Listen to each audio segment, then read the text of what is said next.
Hello students, welcome to grade 8 data handling part 1.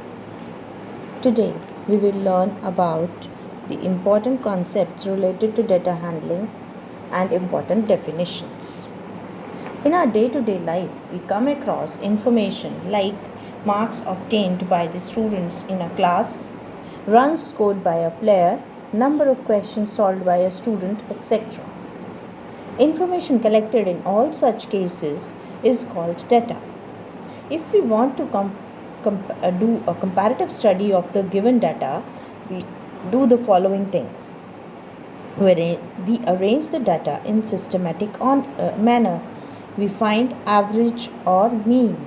We represent the data through various types of graphs like bar graphs, histograms, pie charts, line graphs, etc. We would learn to do all these through suitable examples. But before we start, let us know the meaning of few terms that we will come across during our learning. First, raw data. Data available to us in an unorganized form is called raw data. Example: marks obtained by 15 students of a class in mathematics test are registered like this. If they are just written like this, not in any specific order, we call it a raw data. If I arrange it in a tabular form like class intervals, tally marks and number of students, 0 to 5, 5 to 10, 10 to 15, I have arranged all the marks in 3 groups. Tally marks, they correspond to the number of students who are getting marks between 0 to 5. Here one thing is to be noticed, that when I create intervals, this one 0 is known as the lower limit, 5 is known as the upper limit, and this interval will include the marks from 0 to 5 but not 5, right? Like if somebody has 4.90, 4.99, up to that, those marks will be included here. The moment the child gets 5 marks, that will be included in the next interval. This is the most important thing.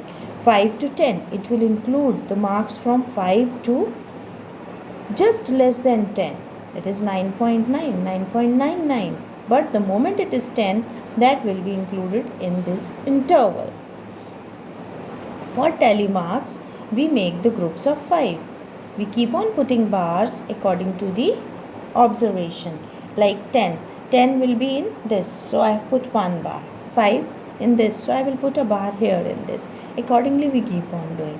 The moment it is 5th observation, we put a bar like this. So this helps us in counting easily.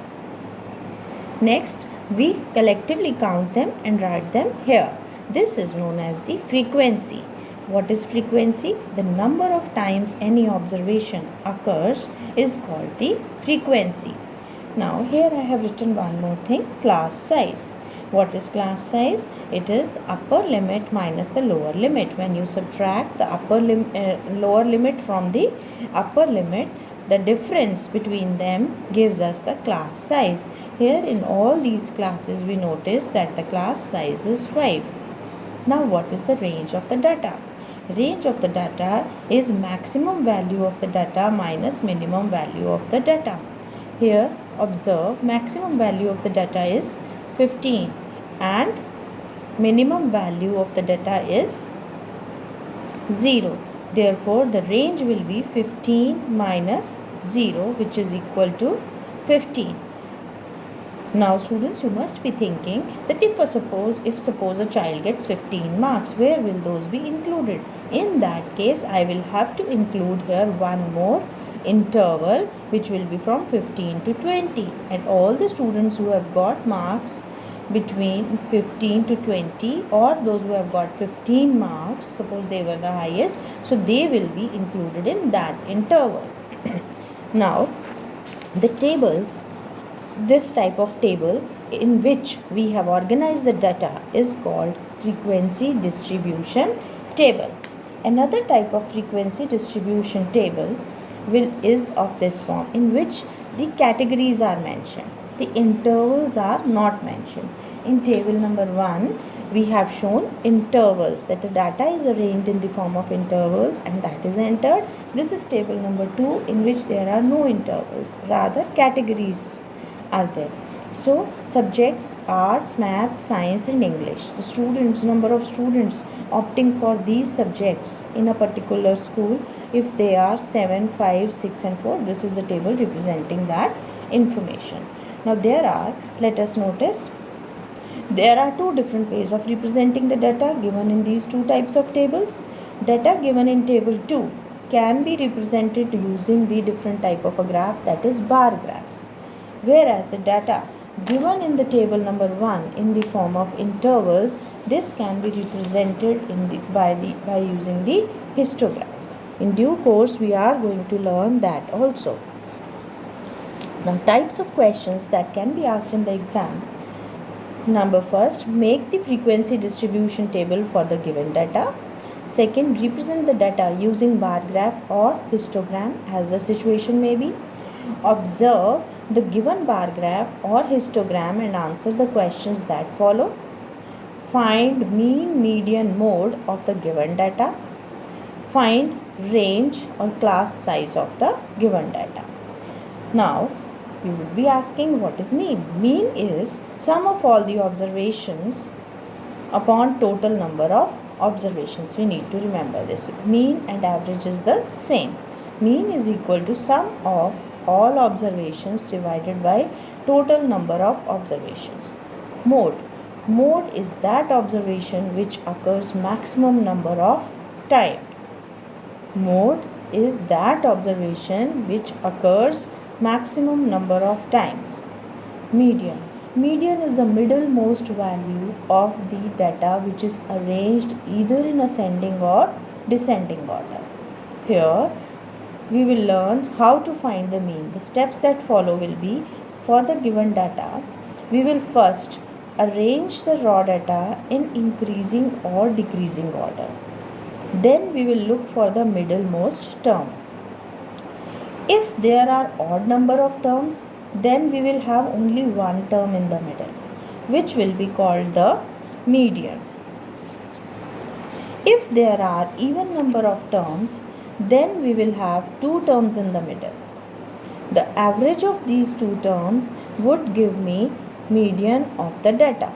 I repeat again, if there are even number of terms, then we will have two terms in the middle, and the average of these two terms would be called the median of the data. Now let us see through examples how we will calculate all these things. Question is, find the mean, median and mode of the given data. Here I am given 11 terms in the given data. 11 is odd number. Therefore, in finding the median will have a different process. So here, first of all, how to find mean? Mean is equal to sum of all the observations upon total number of observations. So we add, order does not matter here. You just add them and divide by the total number of observations, that is 11. Here the sum comes out to be 50. 50 divided by 11 is 4/6 by 11 or 4.54. Here, mode. Which observation is repeated maximum number of time? I observe 3 is repeated maximum number of time. Therefore, it is the mode. Median. For that, my first step was that I have to arrange the data in the ascending or descending order. I have arranged it in the increasing order. Now, we find that here, if I leave out these 5 terms from here and these 5 terms from here, in the middle I am having 3. So, this 3 is the median. Next, question number 2. Now I have taken even number of terms. Find the mean, median and mode of the marks obtained by 10 students of your class in mathematics. 5, 7, 12, 13, 4, 6, 5, 5, 7, 7. So mean, sum of all the observations divided by total number of observations. The sum of all these observations comes out to be 71. So there are 10 terms, so I divide by 10, which gives me 7.1. Observe carefully, we get that 7 and 5, they appear maximum number of time. 3 times 5 is appearing and 3 times 7 is also appearing. Therefore, we can say that both of them are modes. So our observation is that in a given particular data, there may be more than one modes. Median. Arrange the data in ascending order. Arranged. Now, 4 terms can be left from here and 4 terms can be left from here. I am having 6 and 7 only in the middle. So what did I tell? What's the process? That we take the average of these two. Average of these two will be 6 plus 7 divided by 2, which is 13 upon 2, which is equal to 6.5. So it was so easy to calculate all these things. Happy learning.